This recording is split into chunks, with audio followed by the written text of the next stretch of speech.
Well, hello you. Let's talk about the blue pattern scale, shall we?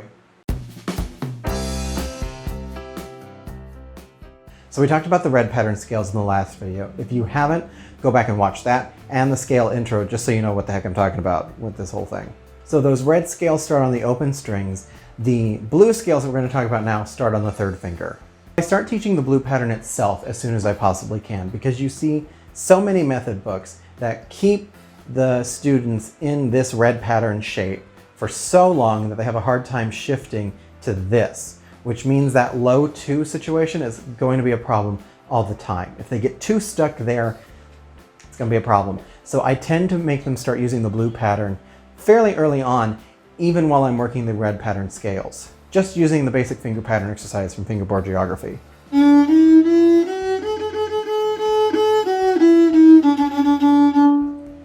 Get that nice minor sound going in their ears, right? I introduce those two things in isolation. We are working the red pattern scales while they're also doing some work with the blue pattern. There are two things that I want the student to be able to do before I move on to working these blue scales. First, I want them to have all three of those red scales nice and comfortable and be able to basically play them in their sleep. They should be able to play the D, the A, and the G with no problems at all, arpeggios included, before we move on to this.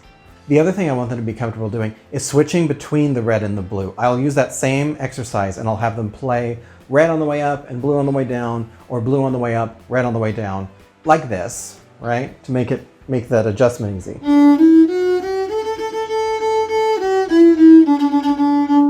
Or the blue up on the way down.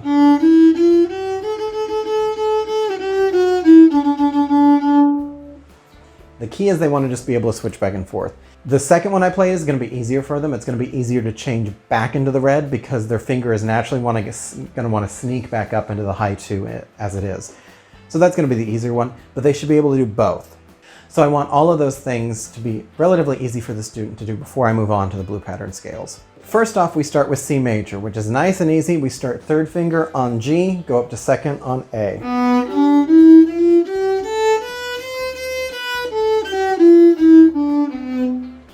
Nice and easy.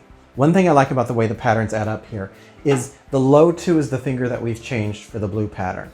It's also what the top tonic note is going to be on. So this is a great opportunity for you to get some ear training in here. If they switch to red pattern, F sharp's going to sound weird, but not nearly as weird as.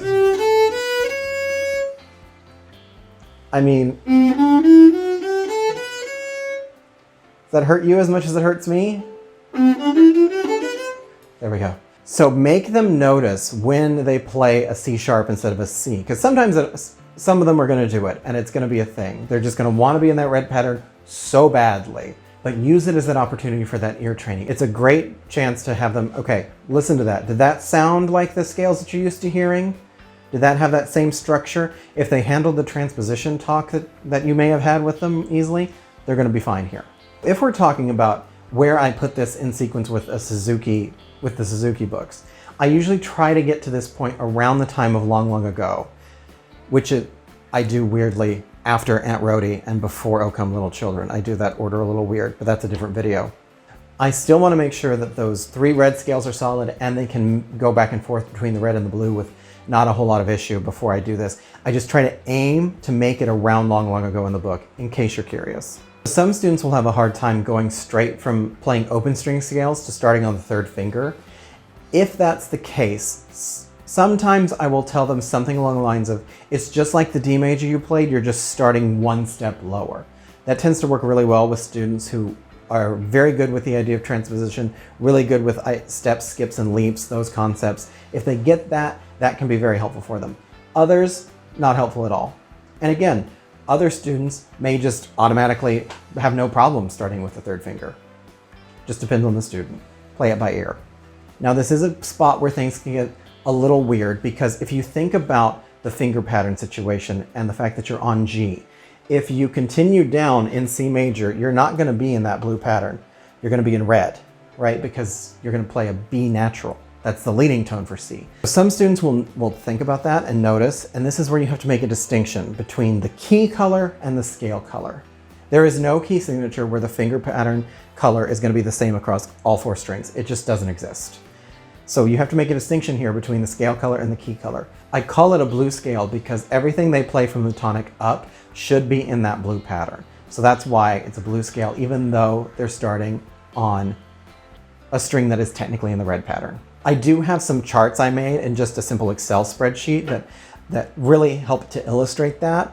Maybe I'll make it a shareable Google document and put that into the description. That would be a good thing to do. That's something I just thought of as we're shooting. So that's more work for me in the editor in the long run, but it's for you. So I'm gonna do it. I don't have that scale versus the key colors discussion unless they ask. Eventually you will need to have it because it will be a thing that will come up again and again and again. And it's a thing that they need to understand. But for now, at this point in their education, I don't even say anything about it unless they ask. They're gonna keep playing the red scales. They're also gonna add in this C major scale. They're gonna get that nice and comfortable. And then we're gonna do exactly what we did with the reds before. And we're gonna move up a string and just play the exact same thing. So in this case, that takes us to the upper octave of G major.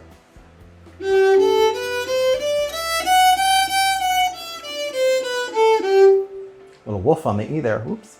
So again, they're used to this process, they're used to the transposing and getting there. What might confuse them now is that it's another G, just like the open G below.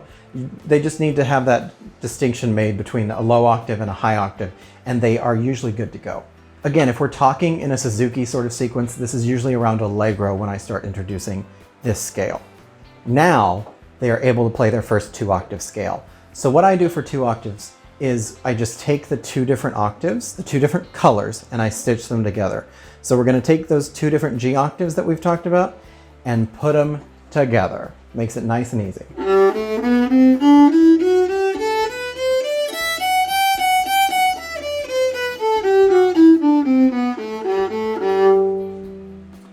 I do the little turn on the top and the bottom, this little,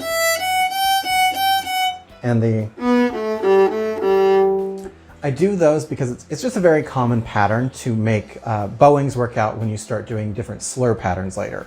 If you're slurring 2 and slurring 4, if you don't have those turns in there, the number of notes in a 2-octave makes the bowing a little weird at some points. So you put the 2 together, they think red, red, blue, blue for the different strings. The thing you have to watch for is sometimes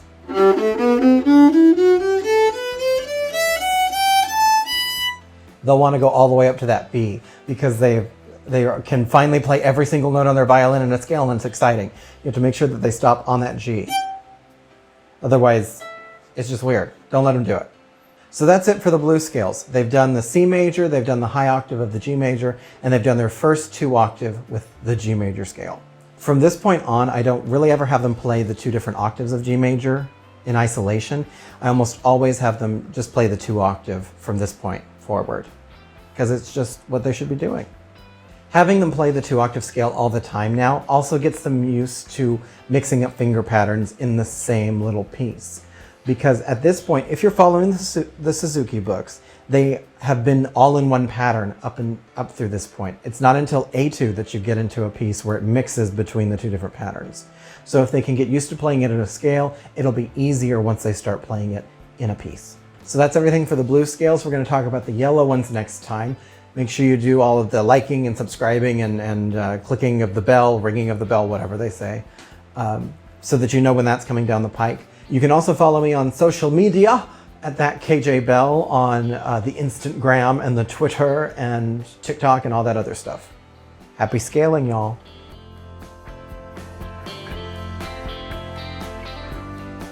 So that's more work for me in the editor in the long run, but it's for you, so I'm gonna do it.